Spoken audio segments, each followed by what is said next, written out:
Kolkata spins a web around Rajasthan Royals और दे दे a very decisive victory।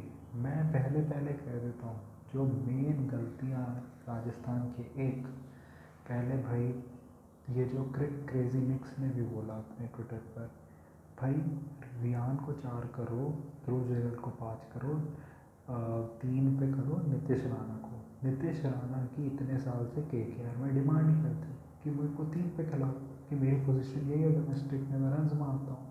Riyan Parag की क्या थी, मुझे 4 पे खिलाओ, साले खेलते ही नहीं।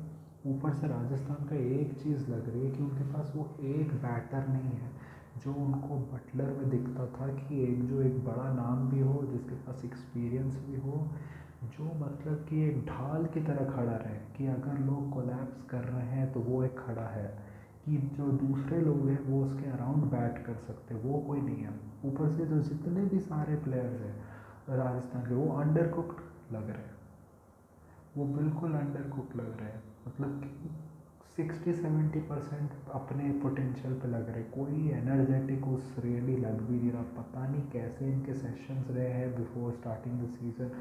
मुझे लगा संजू थोड़ा और खुश होगा, वो T20 टीम में भी है इंडिया की, लेकिन शायद उसका लास्ट सीरीज़ अच्छा नहीं गया। यशस्वी का वैसा ही मॉडल सा जा रहा है, उसका पिछला साल बहुत अच्छा था लेकिन फिर बॉर्डर गया, उसकी ट्रॉफी अच्छी नहीं गई। फिर उसके बाद वो ODI में 1 मैच के लिए आया, फिर 2 मैच नहीं खेला, फिर चैंपियंस ट्रॉफी के स्क्वाड में था, आखिर में ड्रॉप हो गया। T20s में उसको रेस्ट करा देते, मोस्ट लाइकली उसकी जगह भी गई है। ऊपर से पूरे मैच में राजस्थान के बैटर्स बहुत ज़्यादा ट्राई कर रहे थे बॉल को वो करने के लिए, क्या कहते हैं कि पावर करने के लिए, कोई टाइम नहीं कर रहा था। तो इन अ वे आई कैन अंडरस्टैंड, क्योंकि भाई पिच स्लो है, आपको पता नहीं टाइम भी करोगे तो क्या शॉट जाएगा या नहीं। आर्चर ने तो आखिरी में कैमियो खेल दिया, वरना ये मैच तो ये 17th ओवर तक भी नहीं, है तो पहले ख़त्म हो जाता। और ऊपर से भाई रियान पराग, मैं कह रहा हूँ कि मेरे को समझ नहीं आ रहा, आई थिंक माइंडसेट में भी कुछ प्रॉब्लम है, समझ नहीं आ पा रहा है। संजू का तो फिटनेस का भी, और ऊपर से ये भी कि ओपनर है, जल्दी जल्दी खेलेगा, आउट हो जाता है। जायसवाल का प्रॉब्लम है भाई, जायसवाल का मुझे लग रहा है वो पिछले साल तो था कि भाई मैं कुछ ज़्यादा अग्रेसिव हो जाओ, इस साल भी मुझे पता नहीं लग रहा वो क्या, वो पहले पहले लगता है ट्राई करता है कि मैं पिच को करूँ, लेकिन फिर उसको याद है नहीं मैं T20 पर हूँ तो मैं ये करूँ, बहुत मॉडर्न सा लग रहा है। KKR का मैं ये कहूँगा, आई एम ग्लैड हर्षित राणा को आखिर में 2 विकेट्स मिल गए, क्योंकि भाई वो उसने जितना अच्छे उसको चांसेस मिले थे दूसरे वो सबके, वो हुए नहीं। और मैं कह सकता हूँ आज वो जितनी उसने बॉलिंग की ना, उससे और बेटर कर सकता, उसने तभी भी बहुत अच्छी बॉलिंग की। वैभव अरोड़ा की के लिए पिच थी भाई, उसकी क्या होती है, या तो स्टार्टिंग में स्विंग होती है या तो उसके पास चेंज ऑफ पेस है, उसके अलावा उसके पास ज़्यादा कुछ नहीं है। लेकिन तो इसके लिए पिच टेलर मेड थी, वरुण चक्रवर्ती ने वही पिच उसके हिसाब से थी और उसका कमबैक हुआ। भाई एक एक मैच सबका बुरा जाता है, मेरे हिसाब से उसमें कोई प्रॉब्लम नहीं है। ये बात है कि आई थिंक किसी ने ट्विटर पे बोला भी, जो हमारा क्रिकेट ग्रुप है ट्विटर पे, उसने एक लड़की ने भी बोला कि अगर आदिल राशिद होता राजस्थान रॉयल्स के पास तो वो जीत जाते इंस्टेड ऑफ हसरंगा, क्योंकि भाई हसरंगा भाई तू इतनी मतलब पिच पे कुछ हो रहा है, तू साले हाफ ट्रैकर डाले जा रहा है। ठीक शाना का तो ये बात है भाई, उससे तो एक्सपेक्ट ही मत करो, क्योंकि भाई वो 100 पे तो डालता है स्पीड पे बॉल, बॉल टर्न होगी कैसे अगर तुम बिल्कुल खींच खींच के फेंक रहे हो, तो होना ही नहीं। जॉफ्रा आर्चर को तुमने बॉलिंग क्यों नहीं दी वापस, जॉफ्रा आर्चर के पहले 2 ओवर इतने अच्छे थे, तुम उसको लास्ट में ला रहे हो। तुषार देशपांडे को जो 28-29 रन बचे तब ला रहे हो तुम उसको वापस। जब तुम देख रहे हो कि पिट रहे हैं तुम्हारे बॉलर्स, तो बीच में कुछ करते चेंज, मतलब रियान पराग कर ही नहीं रहा था कोई चेंज। ऊपर से भाई लोग उसके पैर छूने आ गए, यार ये क्या विराट रोहित धोनी के लोग पैर छूते थे, आज रियान के छू रहे पैर। बंदा रिस्क कर रहा था, लोगों ने लिखा भी ट्विटर पे बैन होने का, बस इसलिए। ऊपर से मैं ये कहूँगा कि भाई KKR ने अपने रिसोर्सेज बहुत अच्छे से यूज़ किए। ये पिच जो थी, आई थिंक बहुत बोरिंग मैच था ये, लेकिन ये भी थी कि इस पिच पर, ये पिच पे था कि ये वो 200 प्लस वाले विकेट नहीं होने वाले। और राजस्थान का स्टार्ट बुरा नहीं था, 54 for 1 थे, उधर से ऐसी हालत हो गई उनकी। ऊपर से हेट्टी को इतना नीचे भेजना, इन अ वे आई कैन अंडरस्टैंड हेट्टी इतना नीचे क्यों आ रहा है, क्योंकि उसका रोल फिनिशर का है। लेकिन भाई फिर तुम शुभम दुबे को भी उससे पहले भेज रहे हो, जो भाई देखो शुभम दुबे के अंदर टैलेंट है, उसके पास जो शॉट्स है, लेकिन ऐसी पिच पर जब वो इतनी होल्ड कर रही है पिच, उसके आगे से ऐसे क्वालिटी बॉलर्स है, तुम कैसे एक्सपेक्ट कर सकते हो कि वो वैसे करे। ध्रुव जुरैल में कहूँगा ठीक ठाक इनिंग्स थी, उसके बहुत सारे उसके चांसेस भी हाफ चांसेस थे, एक चांस तो आई थिंक ड्रॉप हुआ भी था, लेकिन इट्स गुड। लेकिन आई थिंक यू रोल्स की बात होती है, हसरंगा का उन्होंने उसने बोला था विक्रम राठौर ने कि रोल्स की बात है कि वो स्पिन को बहुत मारता है। एक तो पहले तुम देखो वो कौन से स्पिनर्स को मारते हैं, क्या उसका वरुण और इन सब के अगेंस्ट रिकॉर्ड अच्छा है।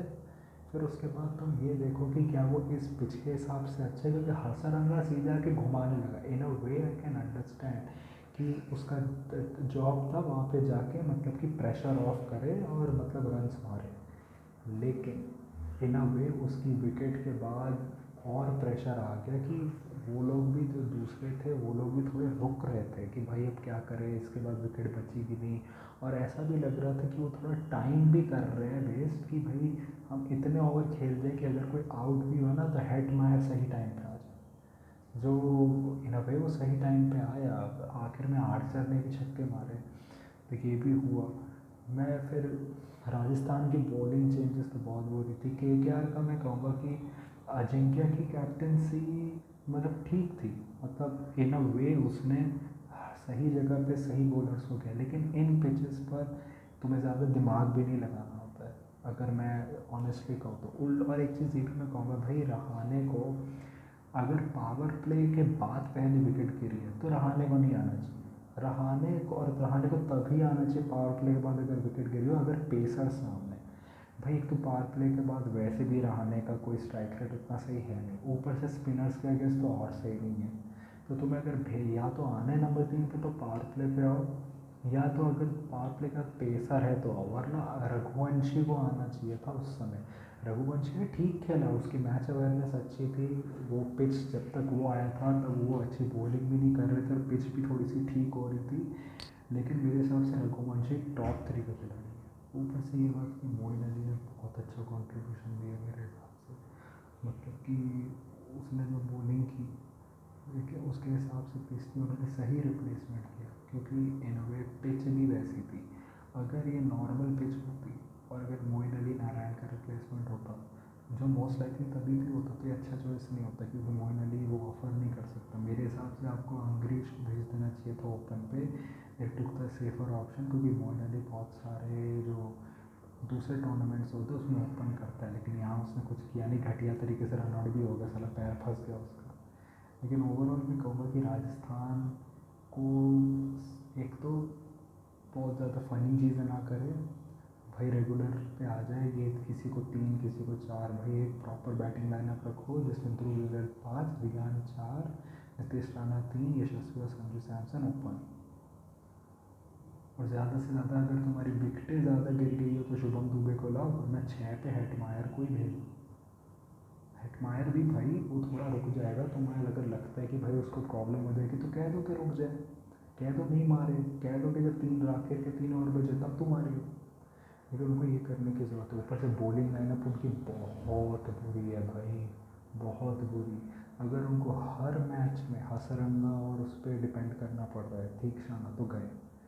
आई थिंक उनको अश्विन या चहल में से एक को रिटेन कर लेना चाहिए था, एक को कर लेते हैं ना, लेकिन बात वही है, फिर उनको सैमसन या फिर जायसवाल में से एक को छोड़ना पड़ता है। फिर ध्रुव जुरैल को छोड़ते ही वो लोग, क्योंकि वो नया प्रॉस्पेक्ट है, अपना बना है, वैसे तो बने तो सारे अपने हैं, लेकिन वही तो आरआर को बहुत करने का। और केकेआर के पास एक कॉन्फिडेंस वापस आ गया, जो वो अगर ये मैच लूज़ करते तो जाता, क्योंकि उनके पास फर्स्ट मैच में बहुत पॉजिटिव्स थे। इस बार ये भी है कि भाई क्विंटन डिकॉक के रन्स आ गए, जिसने बहुत सही इनिंग्स खेली, जो उनके लिए अच्छा है कि क्विंटन डिकॉक स्टैचर उसका बहुत बड़ा है, लेकिन वो उतना भी अच्छा T20 का प्लेयर नहीं, उसने बहुत फ्लॉलेस खेला आज। अंग्रेज के भी रन्स आ गए, तो उनके 2 लोग आ गए जो दे एक्सपेक्ट कि भाई हम टॉप 4 टॉप 5 में जो बैट करते हैं उनके रन्स आ गए, तो ये अच्छी बात है उनके लिए। ऊपर से बॉलर्स भी फॉर्म में वापस आ गए, जो लीड बॉलर्स है वैभव राणा ये सब, तो अच्छा है उनके लिए। तो ये था मेरा रिव्यू। आपको कैसा लगा मैच, आपको मेरा रिव्यू कैसा लगा, आप बताइए कमेंट सेक्शन में। If you like this type of content, like this video, share and subscribe. If you don't, then share for those who do. My social media links are in the description below, which are my Twitter/X account link and my Instagram link. And my UPI ID link is also in the description, shampoo@OKICICI. So go donate any amount of money which you can, which can help me make YouTube a permanent career option. So that was it for me for today. So thank you, goodbye, Alvida.